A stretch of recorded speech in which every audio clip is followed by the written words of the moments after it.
Hello! Today we're going to make some pad thai inspired noodles. This is not authentic pad thai. I'm not going to claim that it's authentic, but it's something that I just threw together the ingredients and it's really good.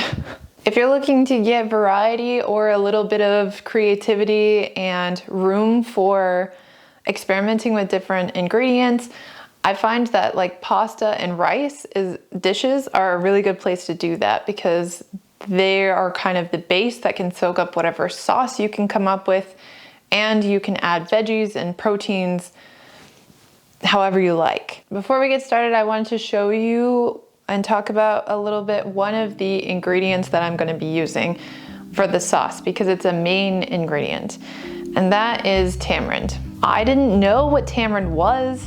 I had never seen this or heard of it until I started dating my husband and eating a lot of Mexican food. You'll see tamarind in a lot of Asian cooking, Hispanic cooking, but because it's not a super common ingredient, I just wanted to show you guys what this is and how it's used. It comes in a bunch of different forms. You can get bricks of the pulp, you can get concentrate, or you can get just the fruit itself, this is what it looks like. It's this little pod, and this is the like hard outer shell of it, so you don't eat this part. What you do is crack it open, and then you take out the fruit on the inside. Now this one I did not use because it's all spotted and molded, so I'm not going to use this one, but I just kept it as an example to show you what tamarind is. It has these like fibers that you can easily peel off, and you take those off when you're using it. Get rid of the shell. It kind of peels apart almost like a peanut, and then like peanuts you peel it apart and there's kind of this like open gap on the inside, and you take off the shell. If you do it right and you find the stem end of the tamarind, you can actually peel off the shell and the little membrane fibers all in one, like this. So that's kind of an easy way to do that. And then on the inside of these little like pods are seeds, a lot like cherry seeds. What you can do is kind of squish it, or if you can't eat it raw, just pop it in your mouth. I'm not gonna eat this one because it's moldy, but you can just squeeze it like this, and the seed comes out, and the seed looks like this. Can you see that? The seed looks like this. It's hard like the pit of a cherry, but the fruit itself is really soft. You can just squish it in your fingers. It's kind of the consistency of Play-Doh, but a little bit stickier. And there are a couple ways to use this and prepare it. It depends on what dish you're putting it into, but tamarind can have a very sour flavor to a very sweet flavor. It's kind of like bananas. If you eat super green bananas, they have a very different flavor than if you eat a super soft, ripe banana. So the more ripe the tamarind is, the sweeter it will be. For this, we're going to use the pulp from the tamarind to mix into our sauce.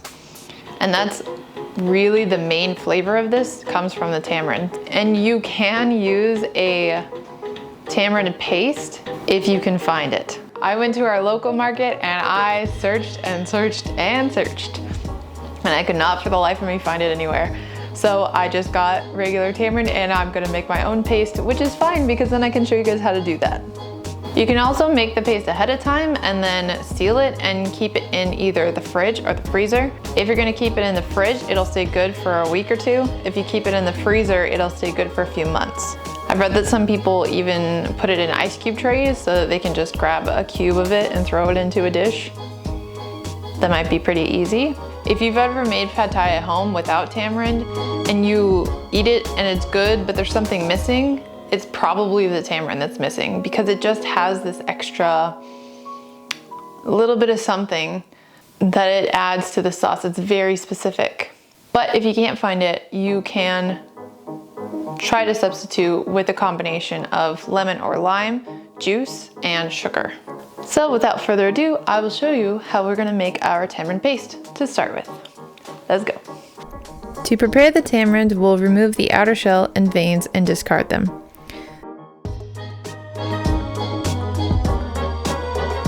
Then cover in boiling water and let soak for 45 minutes to 1 hour to soften.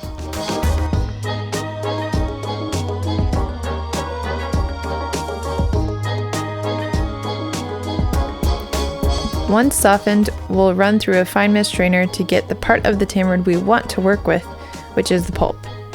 Using a bendable rubber spatula for this works really well because the tamarind needs to be pushed through the strainer quite a bit. At first, you may be looking at your bowl or pot and thinking, this isn't working, I'm not getting anything out. But look at the bottom of the strainer and there it is. All we have to do is scrape it off and there's our pulp. We'll need about 3 ounces for this dish, but as I mentioned earlier, you can make a larger batch and then keep it in the fridge to be used later as well.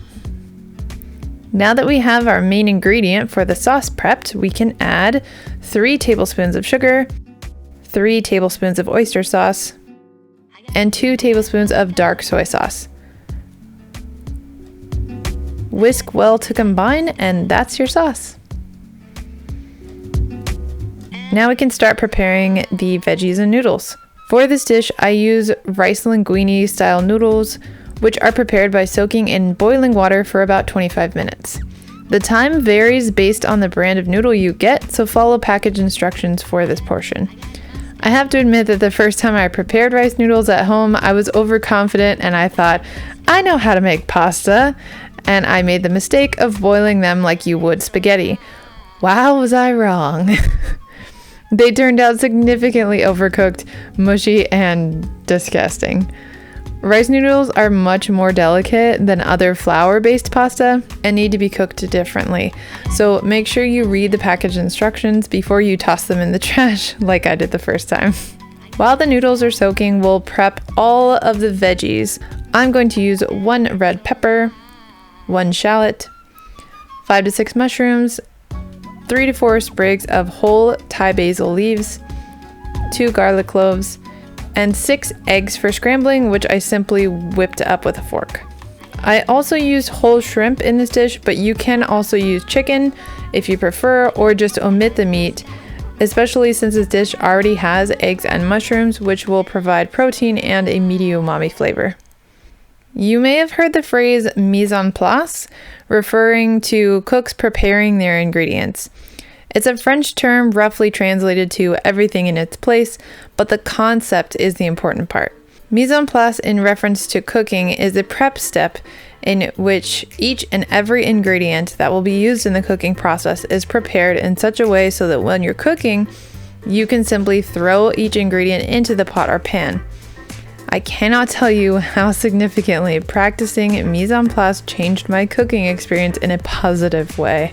Even though it creates more dishes to wash, it makes cooking anything a more calming experience, and you will actually be able to focus on what you're cooking instead of running to the cutting board to prep your next ingredient while you're cooking something in the pan.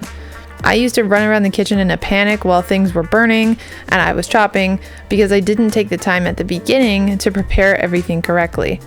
Because I was rushing, not only would things burn, but my ingredients were not chopped correctly because I was trying to go too fast, and I'd cut myself more often because I was in a rush and not paying full attention. If any of this sounds familiar, please start taking time to prep your ingredients before turning on the heat to cook. It will take you the same amount of time to chop your ingredients at the start that it will in the middle of cooking, but you'll be less stressed out and pay more attention to what you're doing if you prep everything before turning on the heat. It's now become a practice of mine that once the heat of the stove is on, I don't pick up the knife, because if the stove is on, everything should be already pre-chopped. It's been a good rule that has served me well so far, so I hope it helps you too. Once everything is ready, we'll get cooking. If you have a wok at home, I'd recommend using that, but I don't have one, so I just use a large high-walled pan. First things first, we're going to pre-cook some of our ingredients. Bring the pan to medium-high heat to lightly brown the shallots and then remove them from the pan.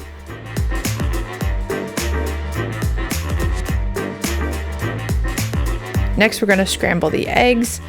If you're using a wok, you could cook everything else and do the eggs last instead, since it's a little easier to kind of move the noodles to one side and scramble the eggs on the other side of the wok. Just a side note, if not, scramble them up and remove them from the pan and set aside like I did. Then we'll add the shrimp, cook until pink and curled up, indicating they're done, and remove from the pan. And then we'll start adding everything together. First, add the red pepper and saute until slightly softened. Next, add the mushrooms. Cook for 2 to 3 minutes, and then add the cooked noodles, Thai basil, and sauce. You may have noticed me sprinkling a bit of salt when I put each ingredient into the pan. That's because I season and taste as I cook. If you season your food with salt as you're cooking and taste it as you go along, by the time you get done cooking, your dish will be well seasoned, and by that I mean salt. Of course, this dish does also have oyster sauce and soy sauce, which can be a little high in sodium, so take that into consideration when you're seasoning your food. I'm not saying that each time you add an ingredient to the pan, you should dump a bunch of salt in there.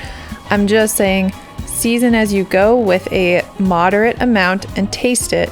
Make sure it's to your taste. Stir it very well to make sure everything gets coated in the sauce. It may seem at first that you don't have enough sauce, but I promise you, if you keep stirring, everything will get coated and you'll be good to go. Then add the cooked shrimp and eggs and stir some more, and enjoy with fresh lime wedges and chili if you so desire.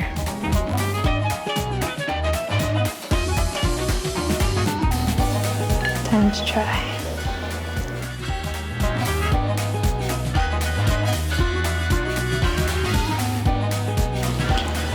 The sauce is really, really good.